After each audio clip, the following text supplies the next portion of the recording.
दोस्तों हाल ही में मैंने ली क्रॉनिन्स द मम्मी नामक फिल्म देखा है और इस फिल्म को ली क्रॉनिन डायरेक्ट करे हैं। अब क्योंकि ये फिल्म काफी नई है तो इसकी रेटिंग्स काफी फ्लक्चुएट कर रही है, लेकिन मैं आपको इतना दावा कर सकता हूँ कि ये one of the best and scariest horror movie रहेगी ऑफ 2026। इसलिए आज की वीडियो में हम फिल्म की कहानी को जानते हुए इसकी एंडिंग पे बातें करेंगे। अब वीडियो शुरू करने से पहले मेरी आप सभी से एक रिक्वेस्ट है कि अगर आपको ये वीडियो पसंद आती है तो वीडियो को लाइक और चैनल को सब्सक्राइब भी जरूर कीजिएगा। So now with that said, let's roll the intro.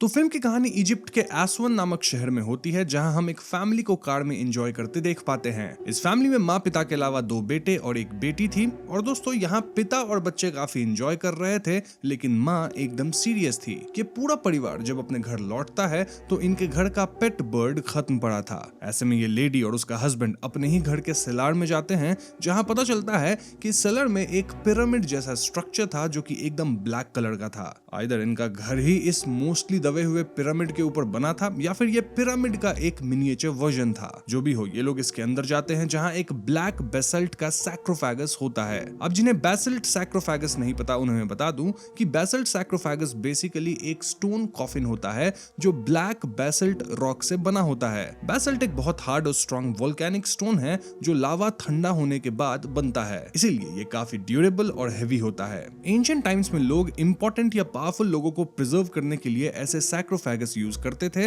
ताकि बॉडी सेफ रहे और टाइम के साथ डैमेज ना हो। सो यस, ये लोग इस सैक्रोफेगस को चेन्स और पुलिस की मदद से ओपन करते हैं और इस सैक्रोफेगस के अंदर भी एक ममीफाइड बॉडी थी। यहाँ औरत अपने हस्बैंड से पूछती है कि मम्मी जिंदा है क्या, लेकिन हस्बैंड ना बोलता है, जिससे दोनों राहत की सांस लेते हैं। लेकिन तभी एकदम से मम्मी में मूवमेंट होती है, देन यहाँ कुछ असाधारण गतिविधियां होती है। इसके परिणाम अनुसार यहाँ रखे चेन्स जिनसे इस सैक्रोफेगस को खोला गया था, वही चेन हस्बैंड के फेस में लग के उसे हवा में टांग देता है और इससे हस्बैंड समाप्त हो जाता है। यहीं पे पहला सीन कट होता है। अब दोस्तों यहाँ से सीन इजिप्ट के कायरो पे शिफ्ट होती है, जहां हम एक हंसता खेलता परिवार देखते हैं। परिवार में पति का नाम चार्ली कैनन था जो कि एक टीवी इन्वेस्टिगेटर था। देन वाइफ का नाम लरीसा था जो कि फिलहाल प्रेग्नेंट थी। वैसे लरीसा के ऑलरेडी 2 बच्चे थे जिनके नाम थे केटी एंड सेबेस्टियन। हम व्यूअर्स देख पाते हैं कि केटी और चार्ली कई बार मॉर्स कोड में भी कम्युनिकेट करते थे। अब एक दिन लरीसा काम से बाहर होती है और चार्ली ही बच्चों का ध्यान रख रहा था। केटी खेलने के लिए घर के ही गार्डन में जाती है, लेकिन दोस्तों गार्डन की फेंस के पास एक अनजान औरत केटी से बात करने लगती है।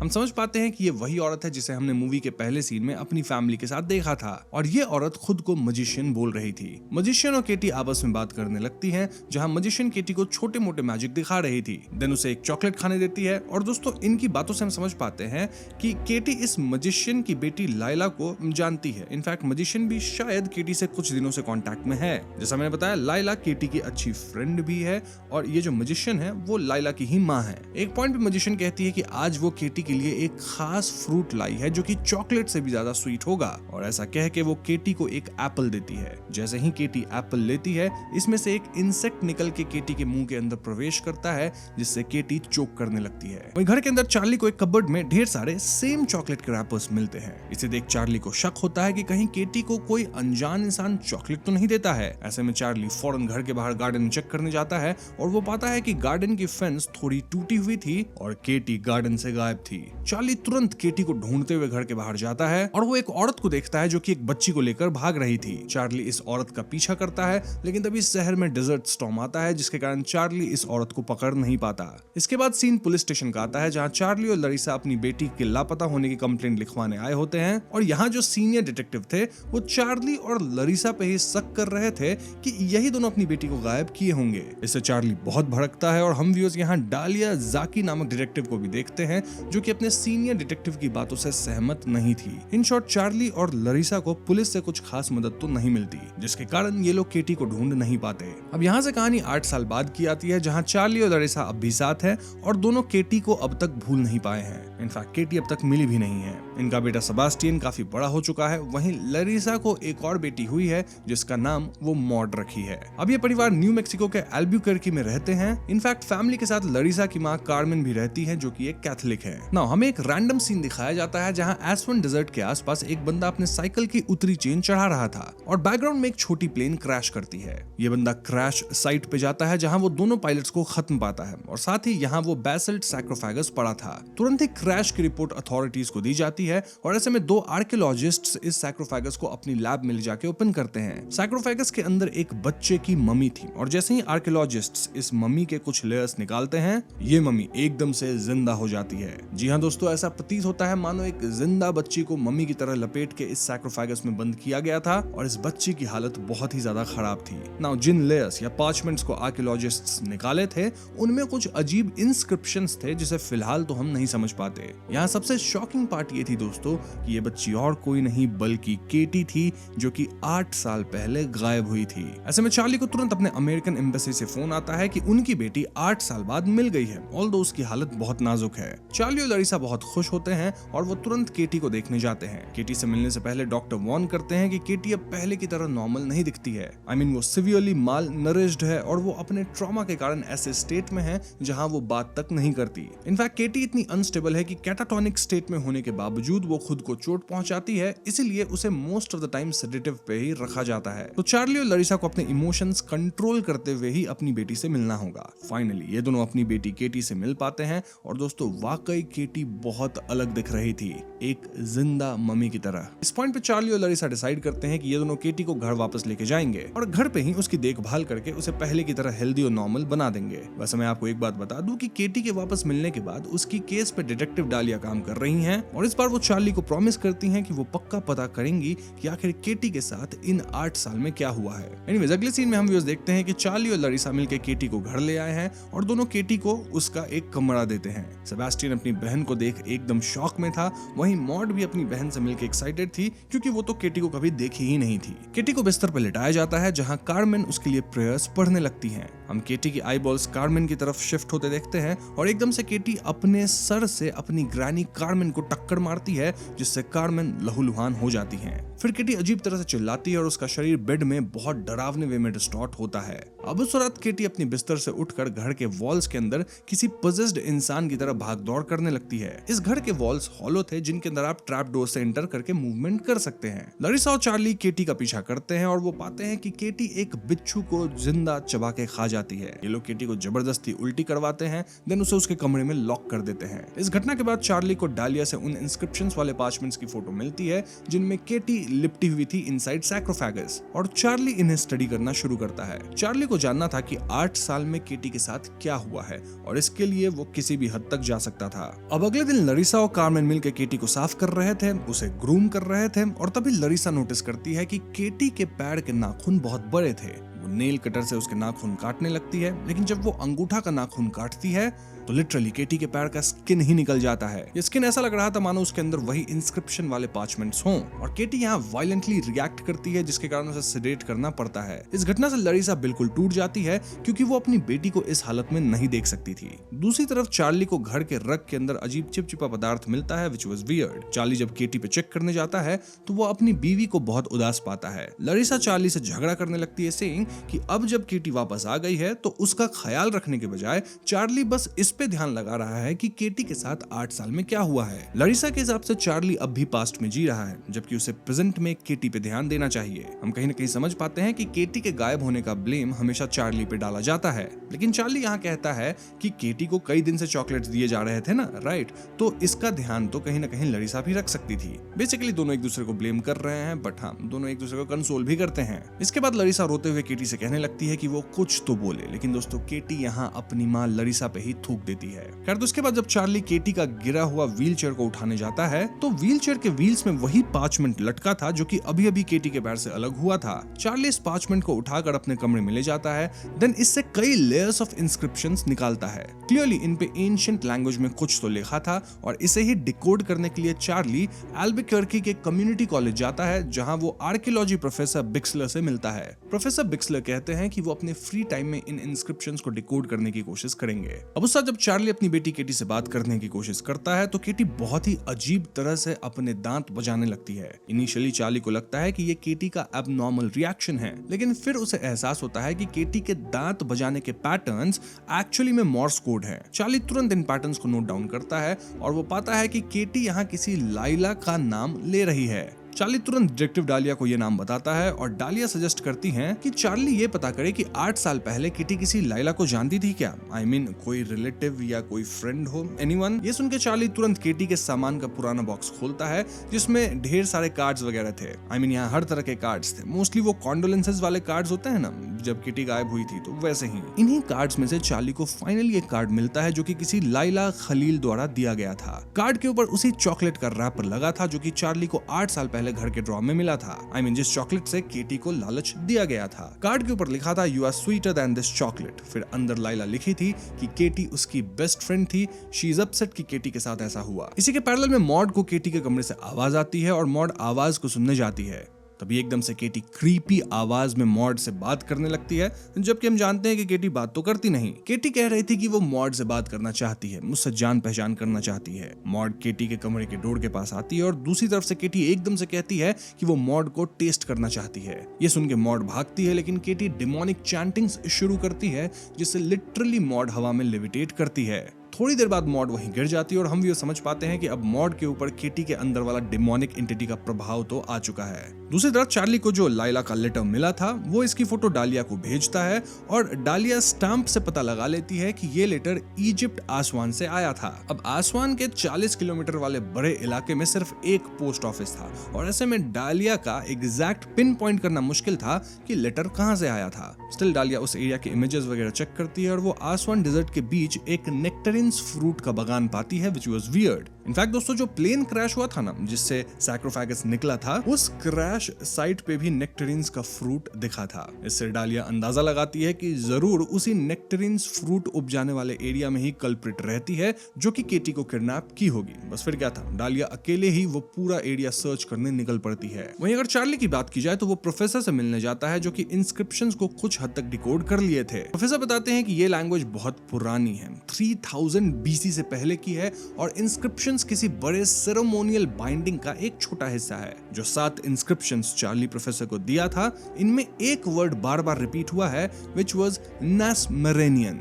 चार्ली पूछता है कि ये नासमेरेनियन क्या है और इसके जवाब में प्रोफेसर एक रिकॉर्डिंग प्ले करते हैं जो कि एंशिएंट इजिप्ट के डिमोनोलॉजी पे था। लेक्चर रिकॉर्डिंग में नैरेटर बता रहा था कि नासमेरेनियन एक ऐसा डीमन था जो कि इंसानों के बीच शैडो की तरह रहता था। ये बाप बेटे को लड़वा दे सकता था, देन माँ को अपने ही बच्चों को दफन करने पे मजबूर कर सकता था। इसलिए नासमेरेनियन को डिस्ट्रॉयर ऑफ द फैमिली भी बोला जाता है। एक सोल के सिकनेस की तरह नासमेरेनियन एक इंसान से दूसरे के शरीर में प्रवेश करता था और ये कैंसर की तरफ फैलता था, पूरी कम्युनिटी का सफाया कर देता था। लेकिन फिर 2000 BC के अराउंड नासमेरेनियन के कांड ऑलमोस्ट खत्म हो गए और फिर उससे रिलेटेड कोई भी इंसिडेंट्स या स्टोरी सामने नहीं आई।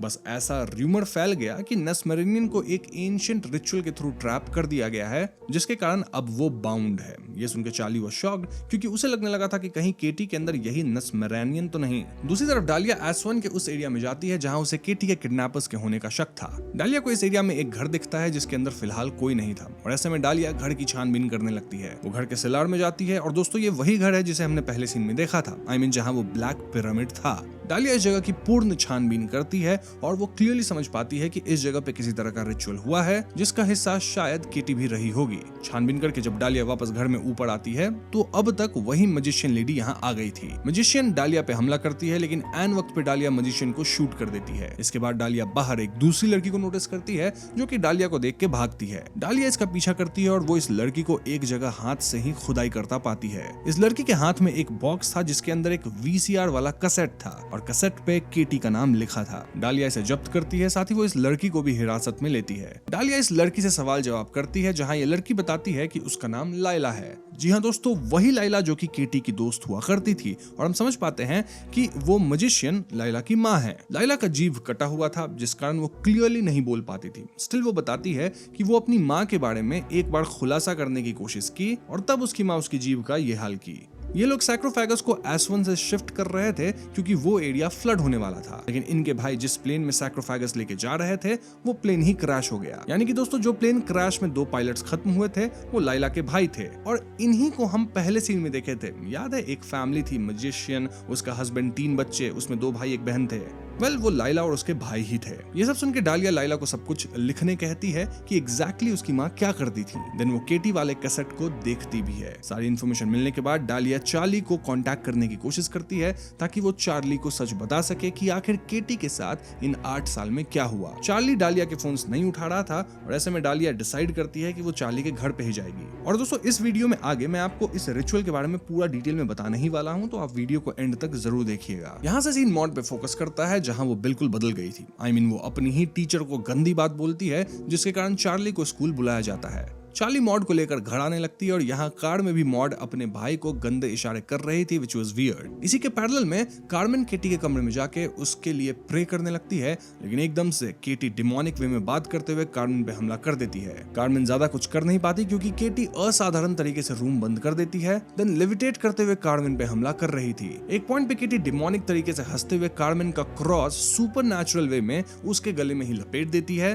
देन उससे ही कार्मेन को हवा में उठा देती है जिससे कार्मेन चोक करती है। फिर वो कार्मेन को सुपरनैचुरली ऐसे धक्का देती है कि कार्मेन खिड़की तोड़ के नीचे गिरती है। एन वक्त पे चार्ली अपनी बेटी मॉड और बेटे सेबेस्टियन के साथ कार में घर आया था और कार्मेन का शरीर इनकी गाड़ी पे ही गिरता है। इतना काफी नहीं था तो इस जगह पे कायोटीज हमेशा आते थे और इस पॉइंट पे 4 कायोटीज एकदम से कार्मेन के शरीर को खाने लगते हैं। इस भयावह दृश्य से सभी शॉक में थे, लेकिन दोस्तों मॉड ये सब देख के खिलखिलाते हुए हंस रही थी। इन शॉर्ट कार्मेन अब इस दुनिया में नहीं रही, जिससे सबसे बड़ा शॉक लरिसा को लगता है। अगले सीन में हम कार्मेन की एक वेक सेरेमनी देखते हैं और यहाँ अजीब चीजें होती हैं। सबसे पहले मॉड अपने सारे दांत उखाड़ लेती है। देन कार्मेन के खत्म शरीर से उनके डेंचर्स निकाल के पहन लेती है, which was very weird। वहीं केटी अपने भाई सेबेस्टियन को भी उल्टी सीधी बात बोल के उस पर असर डालने लगती है, लाइक तुम ही मुझे गार्डन में खेलने भेजे थे जिससे मैं गायब हुई और मेरा ये हाल हो गया। इससे सेबेस्टियन इफेक्ट होने लगा था। वहीं केटी अपने बंद कमरे के फ्लोर को तोड़ के नीचे फ्लोर की सीलिंग पे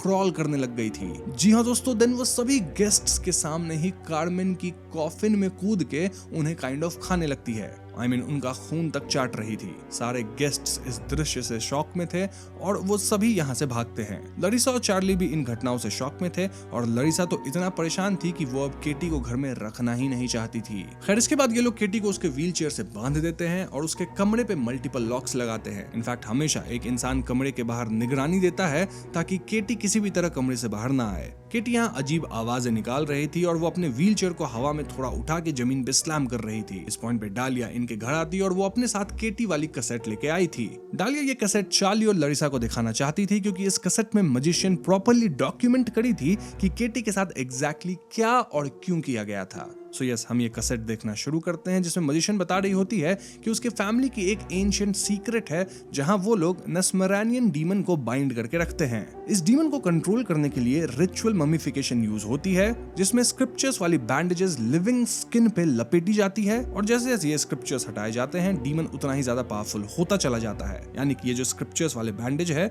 वही कहीं ना कहीं डीमन को बाइंड करती हैं। अब क्योंकि डीमन खत्म नहीं हो सकता तो उसे बाइंड करके ह्यूमन होस्ट्स में रखा जाता है और जब एक ह्यूमन होस्ट खत्म होने लगता है तो नस्मरेनियन को दूसरे होस्ट में ट्रांसफर किया जाता है। मैजिशियन एक एंशिएंट कल्ट का हिस्सा थी और उनका काम था नस्मरेनियन को कंट्रोल में रखना। कैसे? उनको लिविंग होस्ट्स देके जब उस एंटिटी को स्पेशल स्क्रिप्चर्स वाली रैपिंग्स में लपेट दिया जाता है तो डीमन उस मॉर्टल बॉडी के अंदर ही रहता है जब तक वो नेचुरली खत्म ना हो जाए, मतलब जो बॉडी है वो एज करके खत्म ना हो जाए। इसीलिए एक बच्चा ही आइडियल होस्ट होता है क्योंकि एक बच्चा ज्यादा टाइम तक जिंदा रहता है, राइट। बूढ़े को रखा गया तो बूढ़ा तो तुरंत ही खत्म हो जाएगा, रिचुअल दोबारा करना पड़ेगा। तो हाँ, एम है रिचुअल को मैक्सिमम डिले किया जाए दोबारा करने से। अब जो केटी वाली वीडियो कैसेट थी उसके अंदर हम व्यूअर्स क्लियरली ये रिचुअल देखते हैं जहां कल्ट के लोग मास्क वगैरह पहने थे, कुछ चांटिंग्स कर रहे थे और केटी को पुराने होस्ट के शरीर के ऊपर लटकाया जाता है। चांटिंग के कारण पुराना होस्ट काइंड ऑफ उल्टी करता है और उसके मुंह से निकला ब्लैक लिक्विड केटी के अंदर जाता है। इस प्रक्रिया से नस्मरानियन केटी के अंदर ट्रांसफर हो गया था। अब आइडियली ये लोग केटी को हमेशा उस सैक्रोफेगस में जिंदा रखते तब तक जब तक केटी ओल्ड एज से खत्म नहीं होती, मतलब खत्म होने से पहले अगेन ट्रांसफर होता। आई मीन नस्मरानियन के लिए नया होस्ट चुना जाता, राइट। लेकिन दोस्तों क्योंकि एसवन विलेज फ्लड होने वाला था, जिस वजह से मजिशियन के बेटे प्लेन से सैक्रोफेगस को मूव कर रहे थे, फिर प्लेन क्रैश हुआ और आगे क्या हुआ वो तो आपको पता ही है। हम ये भी कह सकते हैं कि नस्मरानियन के होस्ट का ऐसे खुले में होना बहुत ज्यादा खतरनाक था, क्योंकि वो फिर से परिवार के साथ साथ पूरी कम्युनिटी बर्बाद करने लग जाएगा। इनफैक्ट इसका असर हम चार्ली की फैमिली पे ऑलरेडी देख ही रहे हैं। दिस ऑल्सो एक्सप्लेन्स कि क्यों 2000 BC के बाद नस्मरानियन की स्टोरीज एकदम से गायब हो गई, क्योंकि शायद तब से ही उसे इस रिचुअल के थ्रू बाइंड करके रखा जा रहा होगा एंड उसे नए लिविंग होस्ट में ट्रांसफर किया जाता होगा over the generation. So yes, इस वीडियो को देख के लरिसा और चार्ली बहुत ज्यादा परेशान होते हैं। इनफैक्ट चार्ली तो एकदम शॉक्ड स्टेट में ही चला गया था। इस सब के पैरेलल में केटी अपने भाई सेबास्टियन को अपने कब्जे में कर ली थी, जहां सेबास्टियन अपना ही सर पटक रहा था। देन सेबास्टियन केटी के कहने पर उसके कमरे का छोटा वाला एंट्री तोड़ के जाता है और वो केटी के स्किन से बचे हुए सारे स्क्रिप्चर्स हटाने लगता है। इससे केटी के अंदर नस्मरानियन बहुत ताकतवर होगा और वो पूरी तरह अनलीश हो जाएगी। सो यस, फाइनली केटी और उसके अंदर का डीमन नस्मरानियन पूरी तरह आजाद थे और केटी यहाँ चिल्लाते हुए लेविटेट करती है। इनफैक्ट केटी के आसपास स्टॉर्म जैसा बन गया था एंड इतना काफी नहीं था तो सेबास्टियन और मॉड भी डीमन के इन्फ्लुएंस में थे और खत्म हुई ग्रैनी कार्मेन भी पोजेस्ड हालत में घर के अंदर रीएनिमेट होके आ गई थी। इस पॉइंट पे हाथापाई शुरू होती है, जहां सेबास्टियन अपनी मां को ही मारने दौड़ता है और लरिसा उससे बचते हुए वॉल्स के अंदर भाग रही थी। वहीं ग्रैनी कार्मेन डालिया पे हमला कर रही थी और केटी खुद चार्ली से लड़ रही थी। केटी लिटरली चार्ली को काट के उसे खाने लग रही थी और कार्मेन अपने मुंह से एक बिच्छू निकाल के डालिया के मुंह में डाल दी। ये बिच्छू डालिया के गले में छेद करके बाहर निकलने लगा था, लेकिन डालिया समहाउ अपने मुंह में हाथ डाल के बिच्छू को बाहर निकालती है। देन वो कार्मेन पे हमला करके समहाउ भागती है। लरिसा भी छुप के अपने बेटे पे हमला करती है ताकि वो उससे बच सके। वहीं केटी के अंदर का नस्मरानियन डीमन चार्ली से कह रहा होता है कि अब तुम्हारी बेटी को कोई नहीं बचा सकता, I am her daddy now. लेकिन तभी चार्ली केटी को जोर से पकड़ लेता है एंड देन वो डालिया से कहता है कि वीडियो के अंदर जो रिचुअल के दौरान चैंटिंग्स हो रही थी ना, डालिया वो चैंट्स करना शुरू करे। डालिया गले में छेद होने के कारण बोल नहीं पा रही थी, लेकिन वो समहाउ होल को उंगली से दबा के चैंटिंग्स शुरू करती है। इन चैंटिंग से होस्ट ट्रांसफर वाला रिचुअल शुरू हो जाता है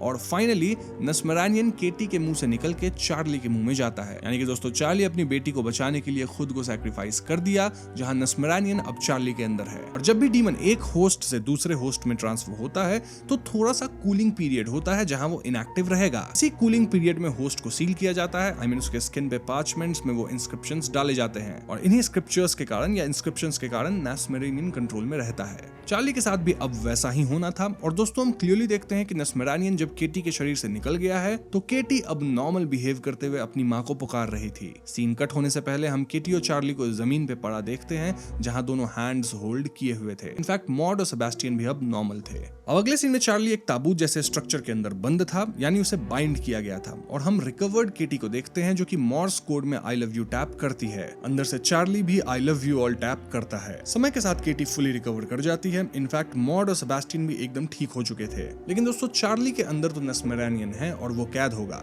फिर हमें एक सीन दिखाया जाता है जहां लरिसा डालिया को कॉल करके कहती है कि वो चार्ली के बारे में बात करना चाहती है। देन आता है कहानी में ट्विस्ट, जहां हमें एक जेल का सीन दिखाया जाता है और इस जेल में मजिशियन होती है। जी हाँ दोस्तों, मजिशियन जिंदा है, यानी कि डालिया के गोली से वो बच गई थी और फिलहाल वो जेल में कैद है। मजिशियन के बैक पे हम उस गोली का वुंड भी देखते हैं और यहाँ मजिशियन के जेल वाले सेल में एक नर्स आती है। एज इट टर्न्स आउट ये नर्स बन के लरिसा आई थी, जहाँ वो मजिशियन को सेडेटिव देती है। देन डालिया एक व्हील चेयर पे चार्ली को लेकर आती है और फिर डालिया कहती है कि तुम्हें पता है कि आगे क्या होने वाला है। डालिया चैंटिंग्स शुरू करती है और हम ये समझ पाते हैं कि ये लोग डीमन को चार्ल्स से मजिशियन के अंदर ट्रांसफर करने वाले हैं। यहीं पे फिल्म खत्म हो जाती है। तो दोस्तों ये थी द मम्मी फिल्म की कहानी और इस फिल्म की कहानी काफी हद तक क्लियर ही है। स्टिल अब मैं इस फिल्म से जुड़ी कुछ थियरीज पे बातें करना चाहूंगा। सबसे पहला सवाल जो हर व्यूअर के दिमाग में आता है एंड दैट इज कि क्या वाकई नस्मरानियन नाम का कोई डीमन एंशिएंट इजिप्शियन माइथोलॉजी में एग्जिस्ट करता है? दोस्तों मैंने इस पे रिसर्च किया है और एक बात मैं क्लियर कर दूं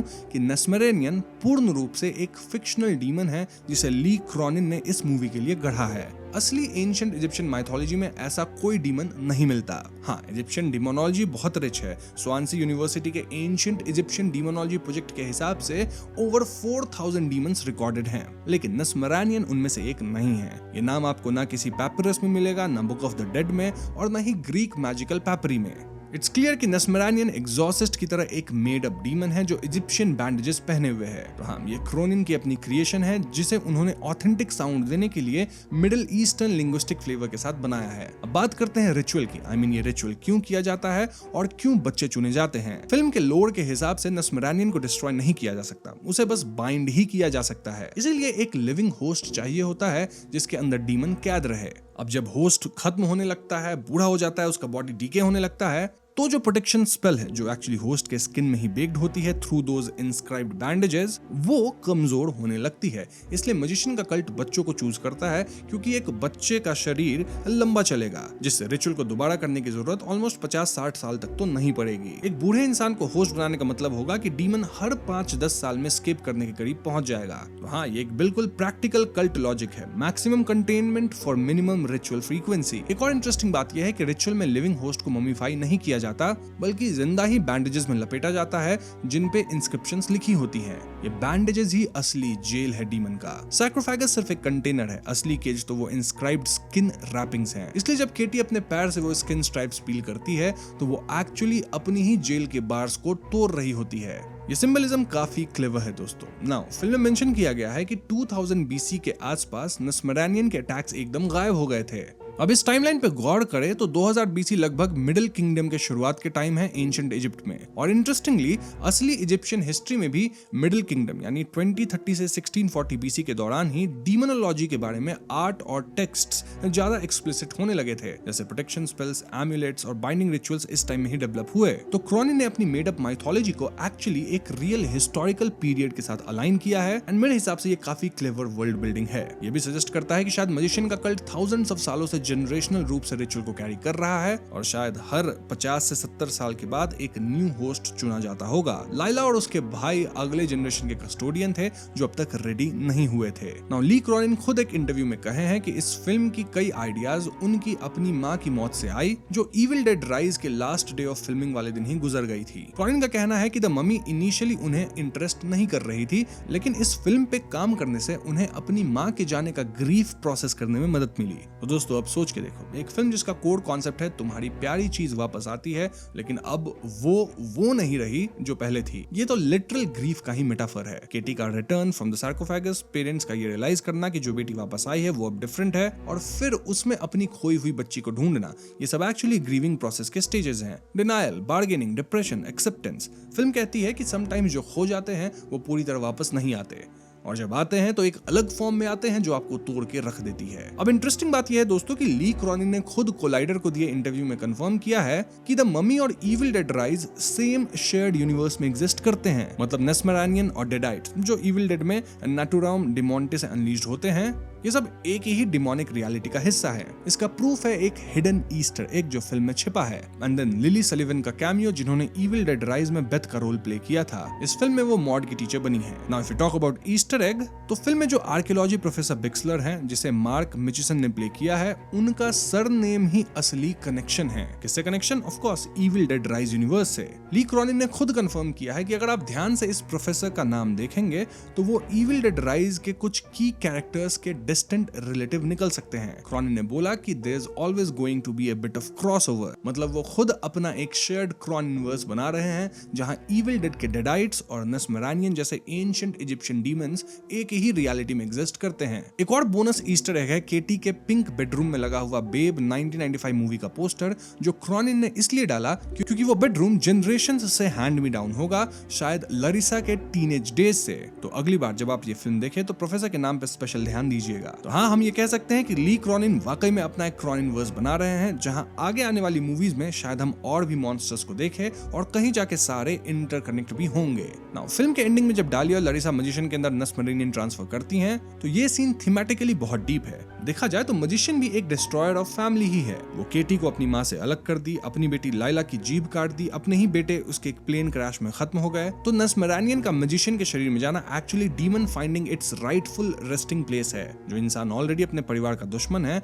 उसी के अंदर डिस्ट्रॉयर ऑफ फैमिली डीमन का रहना, ये काइंड ऑफ पोएटिक जस्टिस था। प्लस एक डार्क थियरी ये भी है कि मैजिशियन के हाथ पे जो टैटूज हैं वो क्लासिक 1999 मम्मी मूवी के होम डाई रिचुअल मार्किंग से रिजेंबल करते हैं। तो ये पॉसिबली यूनिवर्सल मॉन्स्टर यूनिवर्स को एक छोटा सा ट्रिब्यूट था। अब क्रॉनिन ने खुद एडमिट किया है कि ये फिल्म पोल्टरजाइस्ट 1982 वाली, देन 7 1995 वाली, इन दोनों फिल्म से हेविली इंस्पायर्ड है। पोल्टरजाइस्ट से domestic warmth of family under supernatural attack का एंगल आया, वहीं 7 से डार्क इन्वेस्टिगेटिव थ्रिलर वाला वाइब। लेकिन कई लोग मानते हैं कि यहाँ कई और भी इन्फ्लुएंसेस हैं, जैसे द एग्जॉर्सिस्ट मूवी से, हेरिडेटरी से, बाबाडूक से, even from pet cemetery. In fact कई लोगों ने बेन व्हीटली की किल लिस्ट में मास्क तक स्पॉट किए हैं मजिशियन के कल्ट मेंबर्स के फेस पे। दोस्तों ये फिल्म हॉरर का एक ग्रेटेस्ट हिट्स कलेक्शन है, जिसे क्रॉनिन ने इविल डेड की ब्रूटैलिटी के साथ ब्लेंड किया है। ओवरऑल ये फिल्म बहुत ही अच्छी थी और आप इसे थिएटर में जरूर चेक कीजिएगा। ऑल्सो अगर आपके मन में कोई डाउट हो तो आप कमेंट्स में पूछ सकते हैं। साथ ही वीडियो पसंद आई हो तो इसे लाइक और शेयर करें और चैनल को सब्सक्राइब भी कीजिएगा, क्योंकि हम अपने चैनल पे ऐसी वीडियोस लाते रहते हैं।